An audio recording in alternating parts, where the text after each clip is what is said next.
Well, hey there guys, we're on what, day 3 of this? I'm still waiting on RAM from NCIX. It's gonna be probably next day or two I'll get that. So once I have RAM, I can totally fire this thing up. I could probably fire it up right now, but I'm just gonna go the last step here and put in one of the SSDs. I got another SSD coming too, so I'll have two 256 gig SSDs, maybe in RAID 0, I'm not sure.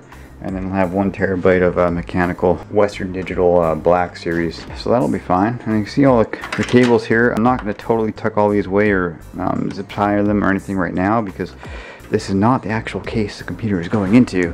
It's going into a very similar case, but not an old one like this. This is just kind of this is my test bench. Let's get to it. Today we're going to put in the SSD, which is simple, easy peasy, doesn't really matter where you put it.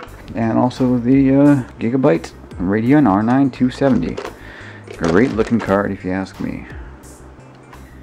Now this one actually has an old floppy disk in it, so I'm going to get rid of that and I'll use that for space for drives. The computer this is going into has a multi-card reader in the front, so that shouldn't matter too much because maybe it'll have enough space that I can squeeze the SSD right on top of it. It really doesn't matter where you put these things, man. They don't suffer from vibration or even heat too much. They're ready to slap wherever you want them.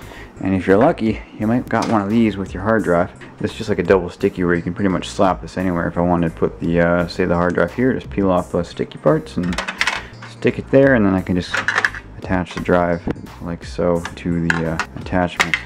Is that how it works? Pretty sure.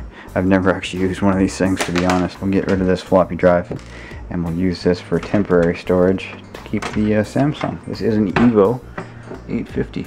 Alrighty, not even sure why the case would have a floppy disk, but whatever.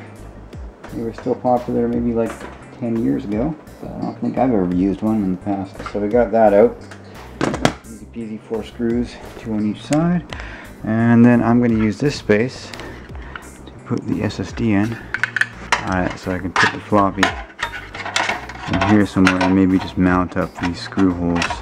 I can find some, yeah, that'll work right there. Alright, I'll just screw this in and then attach the cables. I also had one of these little block off plates here for, I guess that would be a 3.5 inch bay.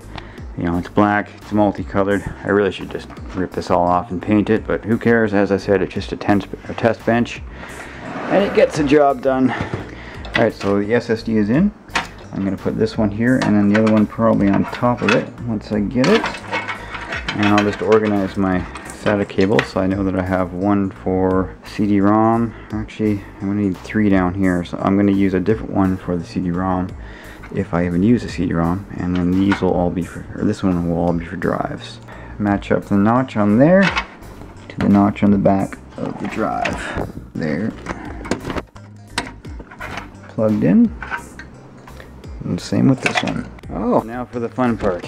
Get this beast in here and this thing really is going to start looking like a computer. At this point, all I need is RAM, and I can just push that power button and she'll go on. As for installing these, you know, easy peasy, don't force it. There's going to be a little latch that goes on right there at the back.